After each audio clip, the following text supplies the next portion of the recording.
Chimbuko la jina Balokole au ulokole. Karibu sana kwenye kipindi chetu cha Lijue Kanisa Lako. Kipindi hiki kimeandaliwa na idara ya utafiti na uandishi ya huduma wa urithi wa kanisa. Ninayekusimulia ni mimi ndugu yako Emmanuel Kimanisha. Karibu sana. Afrika Mashariki, jina Balokole sio geni kwa watu wengi, na asilimia kubwa ya watu wanaelewa ni kundi gani linaitwa jina hili, isipokuwa hawaelewi nini chanzo chake. Balokole limetokana na uamsho wa Injili ya Kipentekoste iliyotokea kuanzia kule Uganda, ambayo ilisimamiwa chini ya mzee Simeon Nzibamba mwaka 1920. Uamsho huo uliletwa na wamisionari kutoka Uswisi.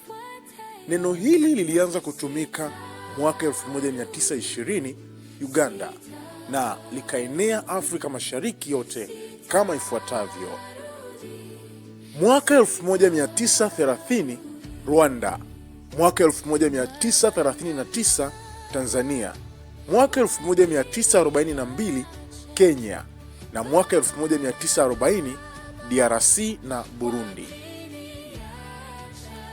Balokole inamaanisha uokovu, aliyookoka au waliojitenga. Uganda ilikuwa inatawaliwa na Uingereza kwa wakati huo. Kwa hiyo taifa lilikuwa chini ya kanisa la Anglikana. Mwaka 1917 wamisionari kutoka Uswisi waliingia wakitokea Kenya, wakiongozwa na Mabel Enzori. Walikuwa wakihubiri injili kuu ya Pentekoste.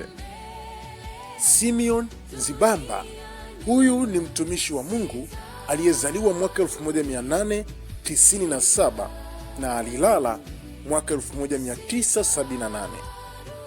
Tunaposema Balokole, tunamkumbuka huyu askari wa Kristo ambaye alikubali kutumiwa na Mungu kwa ajili ya kanisa. Kabla ya kuokoka, alikuwa kiongozi ndani ya kanisa la Anglikana. Alipookoka na kuipokea Injili, aliamua kubadilika.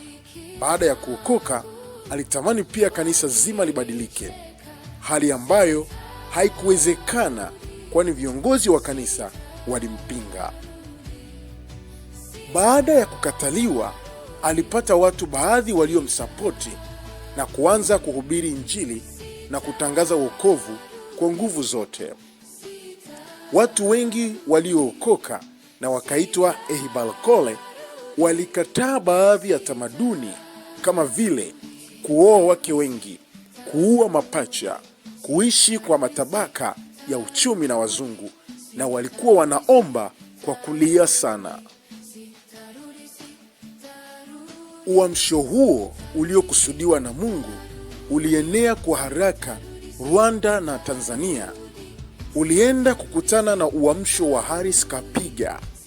Uamsho huu mpaka leo umesababisha nguvu ya kanisa Afrika Mashariki. Wimbo uliotumika sana kipindi kile cha uamsho wa Injili au cha uamsho wa Balokole ni Tukutendeleza Yesu wa Kiganda. Asante sana. Endelea kukua kiroho, endelea kujua tulikotoka, na endelea kuliombea kanisa.